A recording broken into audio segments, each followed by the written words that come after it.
নমস্কার। যুবসাথী প্রকল্পের দ্বিতীয় কিস্তির টাকা অনেকেই কিন্তু পেয়ে গেছেন। যারা মার্চ মাসে টাকা পেয়েছেন তারা এপ্রিলেও পেয়েছেন। অনেকে মার্চে টাকা পাননি, তারা শুধুমাত্র এপ্রিলের পেয়েছেন, অথবা এপ্রিলেই হয়তো গতকালকেই হয়তো একবারে 2 মাসের টাকা পেয়ে গেছেন।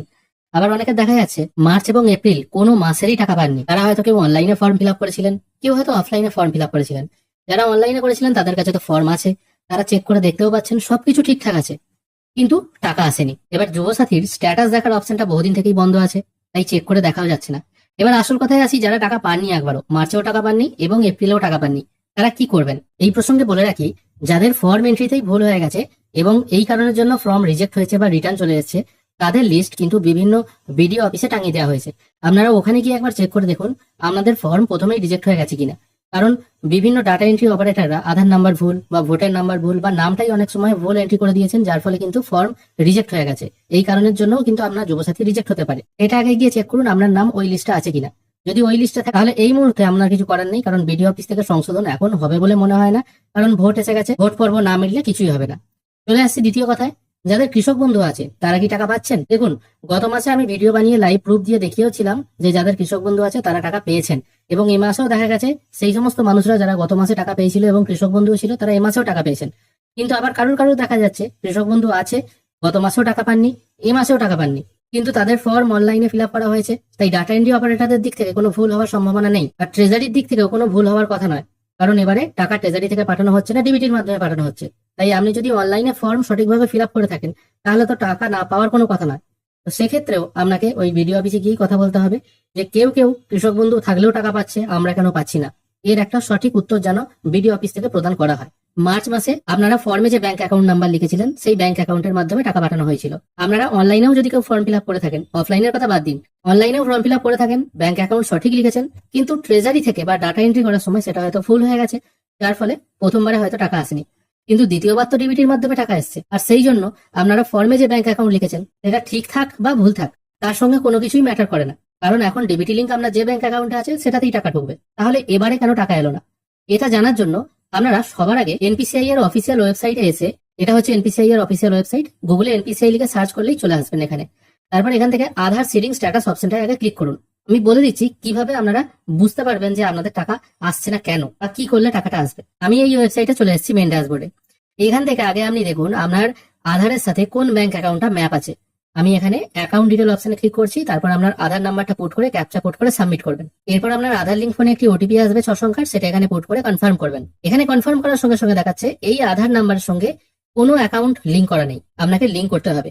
যদি আপনার আধার নাম্বার পুট করে দেখেন এরকম পপ আপ আসছে যে আপনার আধারের সঙ্গে কোনো ব্যাংক অ্যাকাউন্ট লিঙ্ক নেই, তাহলে আপনাকে জানতে হবে এই লিঙ্ক নেই বলেই আপনার টাকাটা আসেনি। সেক্ষেত্রে আপনাকে লিঙ্ক করতে হবে। লিঙ্ক করার প্রসেসটা আমি ভিডিও শেষকালে দেখিয়ে দিচ্ছি। আর যদি আধার ওটিপি বুট করার সঙ্গে সঙ্গে দেখিয়ে দেয় আপনার একটি ব্যাংক অ্যাকাউন্ট লিঙ্ক আছে, ঠিক এরকম লেখা দেখায়, তাও টাকা আসছে না, সেক্ষেত্রে একটা কাজ করবেন, যে ব্যাংক অ্যাকাউন্টটি আপনাদের লিঙ্ক আছে সেটাকে চেঞ্জ করে যদি আপনাদের অন্য কোনো ব্যাংক অ্যাকাউন্ট থাকে সেটা করে নেবেন। যদি দেখা যায় অন্য কোনো ব্যাংক অ্যাকাউন্ট নেই, তাহলে আর একটা কাজ করতে পারেন, আপনারা অন্য একটা ব্যাংক অ্যাকাউন্ট ওপেন করে নিতে পারেন। সেটা যে কোনো ব্যাংক অ্যাকাউন্ট হতে পারে, Airtel payments bank, NSDL payments bank, Indian post payments bank, যে কোনো ব্যাংক অ্যাকাউন্ট ওপেন করে নিন। কারণ পিএম কিষানে দেখা যাচ্ছিল অনেকের সবকিছু লিঙ্ক আছে, সবকিছু ঠিকঠাক আছে, এখানেও সবকিছু ঠিকঠাক দেখাচ্ছে, তা সত্ত্বেও পিএম কিষানের টাকা ঢুকছে না। তো এই মতো অবস্থায় অনেকেই নতুন ব্যাংক অ্যাকাউন্ট ওপেন করে নিয়েছিল, বা বিডিও অফিস থেকেও ফোন করে ডেকে আমাদের এরিয়াতে ইন্ডিয়ান পোস্ট পেমেন্ট ব্যাংকের অ্যাকাউন্ট ওপেন করিয়েছিল। তারপর দেখা যাচ্ছিল ওই পিএম কিষানের টাকা ওই ব্যাংক অ্যাকাউন্টে ঢুকেছে। অ্যাকচুয়ালি সিস্টেম হয় যেটা, আধারের সঙ্গে যে ব্যাংক অ্যাকাউন্টে লিঙ্ক থাকুক না কেন, তারপর নেক্সট টাইম যখন আপনি একটা নতুন ব্যাংক অ্যাকাউন্ট খুলবেন অটোমেটিক সেটা আধারের সাথে সিড হয়ে যায়, নতুন অ্যাকাউন্টটা আর কি। আর যদি সিড না হয় এখান থেকে সিড করিয়ে নিতে পারবেন, এটা কোনো অসুবিধা নেই। তাহলে টাকা ঢোকার সম্ভাবনা প্রবল, যেহেতু ডিবিটির মাধ্যমে টাকা দেওয়া হচ্ছে। এবার যদি আপনাদের এইরকম প্রবলেম থেকে থাকে, হয়তো ব্যাংক রিলেটেড প্রবলেম আছে বা ডিবিটির জন্য টাকা ঢুকছে না, সেক্ষেত্রে এগুলো যখন ঠিক হয়ে যাবে তাহলে মার্চ এপ্রিল মাসের টাকা সামনের মে মাসে একবারে ঢুকবে কিনা সেটা কিন্তু বলা যাচ্ছে না। কারণ আমি কমেন্ট করে জানতে পারছি অনেকেরই কিন্তু টাকা ঢোকেনি, যাদের হয়তো প্রকৃতই টাকা দরকার তারাই হয়তো টাকা পাননি। এবার যদি দেখা যায় আপনাদের সবকিছু ঠিকঠাক আছে, যে ব্যাংক অ্যাকাউন্টটা এখানে দেওয়া আছে, মানে এনপিসিআই এর ওয়েবসাইটে বা আধার থেকে দেখতে পাচ্ছেন যে ব্যাংক অ্যাকাউন্টটা দেওয়া আছে, বা এরকমও হয়তো দেখা যাচ্ছে আপনি হয়তো পিএম কিষানের টাকা পাচ্ছেন ডিবিটির মাধ্যমে, কিন্তু এই টাকাটা পাচ্ছেন না, আপনার ফর্মও হয়তো ঠিকঠাক আছে, কোনো রকম অসুবিধা নেই। সেক্ষেত্রে একমাত্র উপায় হচ্ছে আপনাদের বিডিও অফিসে গিয়ে যোগাযোগ করা। এবার এই মুহূর্তে আপনারা বিডিও অফিসে গেলে কোনো কাজ হবে না, কারণ আমাদের কথাই শুনবে না, কারণ বলে দেবে ভোট আছে। তো সেখানে গিয়ে তো আমরা মারপিট করতে পারি না যে আমার কাজটা করে দিতেই হবে। এক্ষেত্রে সব থেকে বাজে কথাটি আমি এখন ইউজ করব, সেটা হচ্ছে অপেক্ষা করুন। এই অপেক্ষা করা ছাড়া আপনার কিছু করা নেই। যদিও এই কথাটা শুনতে আপনাদের হয়তো বাজে লাগবে, আমাকেও হয়তো দু চারটে কথা আপনারা মনে মনে বলতে পারেন, সবাই তো অপেক্ষা করতে বলছে, তাহলে কি আমাদের সময়ের দাম নেই? হ্যাঁ, অবশ্যই আপনাদের সময়ের দাম আছে, প্রতিটা মানুষের সময়ের দাম আছে, কিন্তু যদি টাকা না ঢোকে আপনি কাকে গিয়ে বলবেন? তাই ভোট পর্ব না মিটলে এবং ভোটের রেজাল্ট না বেরোলে, যদি আপনার দেখা যায় সবকিছু ঠিকঠাক আছে, তার আগে কিন্তু বিডিও অফিস থেকে কোনো রকম সলিউশন হবে বলে আমার অন্তত মনে হয় না। এবার যারা এখনো পর্যন্ত মার্চ এপ্রিলের টাকা পাননি, তারা আদৌ মে মাসে এই ডিউ টাকাটা পাবেন কিনা সেটাও কিন্তু বলা যাচ্ছে না। যদি পিএম কিষানের মতো সিস্টেম হয়ে থাকে, তাহলে যেমন যদি আগে কোনো ডিউ রয়ে যায়, সেটা যেমন একবারে আপনার ব্যাংক ঠিকঠাক হয়ে গেলে একবারে যেমন চলে আসে, যুবসাথীর ক্ষেত্রে সেটা হবে কিনা সেটা কিন্তু বলা যাচ্ছে না। তবে দেখা যাক কি হয়। তবে হ্যাঁ, প্রতিদিন অন্তত একবার করে ব্যাংক অ্যাকাউন্টটা চেক করবেন, আর এখান থেকে অবশ্যই মানে এই আধার ম্যাপ স্ট্যাটাস বা অ্যাকাউন্ট ডিটেল এই অপশন থেকে দেখে নেবেন কোন ব্যাংক অ্যাকাউন্টে লিঙ্ক আছে। অনেকে দেখা যাচ্ছে সেই ব্যাংক অ্যাকাউন্ট হয়তো 10 বছর ধরে লেনদেন নেই, অনেকের দেখা যাচ্ছে সেই ব্যাংক অ্যাকাউন্ট হয়তো ব্যাংকে গিয়ে বলে সেই অ্যাকাউন্টটা ক্লোজ করে দিন, অনেকের এমন ব্যাংক অ্যাকাউন্ট লিঙ্ক আছে যে অ্যাকাউন্টটা দেখা যাচ্ছে সেটা হয়তো ফ্রড ট্রানজাকশনের জন্য অ্যাকাউন্টটাই বন্ধ হয়ে আছে।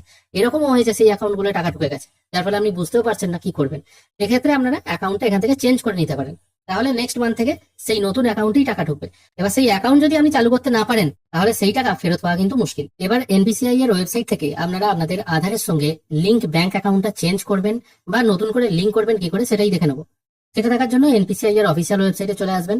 মোবাইল থেকে যদি কাজটি করেন তাহলে অবশ্যই ডেস্কটপ মোড এনেবল করে নেবেন। এখানে আসার পর একদম নিচে চলে আসবেন। নিচে আসার পর এখান থেকে দেখতে পাবেন আধার সিটিং স্ট্যাটাস, এই অপশনটা একবার আপনাকে ক্লিক করতে হবে। এখানে ক্লিক করলে একটি নতুন ওয়েবসাইটে আপনারা চলে আসবেন। এখানে আসার পর সবার আগে আপনাকে চেক করে দেখতে হবে আপনার বর্তমানে আধারের সাথে কোন ব্যাংক অ্যাকাউন্ট লিঙ্ক আছে। এটার জন্য অ্যাকাউন্ট ডিটেল অপশনে ক্লিক করবেন। এখানে আপনার আধার নাম্বার পুট করবেন, তারপর ক্যাপচা পুট করে সাবমিট করবেন। এরপর আপনার ফোন নাম্বারে একটি ওটিপি চলে আসবে 6 সংখ্যার, সেটা এখানে পুট করে কনফার্ম করবেন। এখানে খেয়াল করে দেখুন এই ব্যক্তির এয়ারটেল পেমেন্টস ব্যাংকের সাথে আধার লিঙ্ক করা আছে। এবার আপনি মনে করলে এই এয়ারটেল পেমেন্টস ব্যাংকের অ্যাকাউন্ট চেঞ্জ করতে পারেন। চেঞ্জ করতে গেলে কি করতে হবে, আপনাকে আধার সেটিং/ডিসিডিং এই অপশনটা ক্লিক করতে হবে।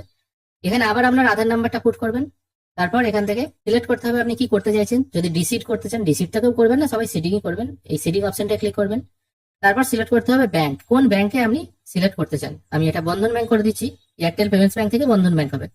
তারপর এটা সিডিং টাইপ বলে একটা অপশন আছে, এখানে 3টে অপশন দেখতে পাবেন, প্রেস সিডিং, মুভমেন্ট আর একটা মুভমেন্ট। প্রেস সিডিং কথার অর্থ হচ্ছে এর আগে আপনার আধারের সঙ্গে কোনো ব্যাংক অ্যাকাউন্ট লিঙ্ক থাকেনি, সেক্ষেত্রে আপনাকে ফ্রেশ সিডিং করতে হবে। মুভমেন্ট দুটো আছে, সেকেন্ড মুভমেন্টের অর্থ হচ্ছে দেখা গেল যে আপনার এসবিআই ব্যাংকেই দুটো অ্যাকাউন্ট আছে, একটা আপনার বাড়ির কাছের ব্রাঞ্চে আর একটা আছে বাড়ি থেকে অনেকটা দূরের ব্রাঞ্চে। এবার আপনি চাইছেন ওই দূরের ব্রাঞ্চের অ্যাকাউন্টটা আপনি চেঞ্জ করে আপনার কাছের ব্যাংকটা করতে চাইছেন, সেটা হবে সেম ব্যাংকের মধ্যে, ঠিক আছে, এসবিআই বা পিএনবি হোক বা যে কোনো ব্যাংক হোক, ব্যাংকটা সেম থাকবে, অ্যাকাউন্টটা এক ব্রাঞ্চ থেকে চেঞ্জ হয়ে আর একটা ব্রাঞ্চ হবে, সেক্ষেত্রে দ্বিতীয়টা। আর তৃতীয়টা হচ্ছে একটা ব্যাংক থেকে অন্য ব্যাংক, দেখা গেল যে আমি এয়ারটেল পেমেন্টস ব্যাংক থেকে চেঞ্জ করে এটা আমি বন্ধন ব্যাংক করতে চাইছি, সেক্ষেত্রে 3 নম্বর অপশনটা। তারপর এখানে আমরা নতুন অ্যাকাউন্ট নাম্বারটা পরপর দুবার বসাবেন, তারপর নিচে এই অপশনটায় টিক মার্ক দিয়ে এই ক্যাপচাটা কোড করে সাবমিট করবেন। সবকিছু ডিটেল এখানে ফিল করার পর একটি টার্মস এন্ড কন্ডিশন আসবে, এটাকে একবার পড়ে নিতেও পারেন, না হলে আই এগ্রি এন্ড কন্টিনিউ এই অপশনে ক্লিক করবেন। তারপর এখানে আবার একটি ওটিপি আসবে 6 সংখ্যার, সেটা এখানে পুট করে কনফার্ম করলেই আপনার আধারের সঙ্গে যে ব্যাংক অ্যাকাউন্টটা সিট আছে ওটা চেঞ্জ হয়ে নতুন ব্যাংক অ্যাকাউন্ট হয়ে যাবে। তবে সার্ভার মাঝে মাঝে প্রবলেম থাকে, সেক্ষেত্রে চেঞ্জ হতে অসুবিধা হয়, নাহলে কিন্তু ইনস্ট্যান্ট এই চেঞ্জটা হয়ে যায়। তারপর আপনারা আবার এই অ্যাকাউন্ট ডিটেল অপশনে এসে আপনারা চেক করে দেখতে পারবেন আপনার আধারের সাথে কোন ব্যাংকের অ্যাকাউন্টটা লিঙ্ক আছে বা লিঙ্ক হলো। এটা কিন্তু বারবার চেঞ্জ করা যায়, এরকম নয় যে একবার চেঞ্জ করে দিলে চেঞ্জ করতে পারবেন না। অনেকের হয়তো দেখা যাচ্ছে এমন ব্যাংক অ্যাকাউন্ট লিঙ্ক হয়ে আছে যে ব্যাংক অ্যাকাউন্টটা তিনি হয়তো ইউজ করেন না বা ফ্রিজ হয়ে আছে কোনো কারণে, ওটাতে হয়তো পিএম কিষানের টাকা চলে এসছে। যদি এরকম সমস্যা হয় তাহলে তো এই মাসে টাকাটা তুলতে পারবেন না, সেক্ষেত্রে এই ওয়েবসাইটে এসে অ্যাকাউন্টটা চেঞ্জ করে নেবেন, তাহলে কিন্তু আপনার কাজ হয়ে যাবে এবং নেক্সট টাইম থেকে টাকা কিন্তু ওই ব্যাংক অ্যাকাউন্টেই ঢুকবে। আজকের ভিডিও এখানেই শেষ করছি, আশা করছি জিনিসটা আপনারা বুঝতে পারলেন।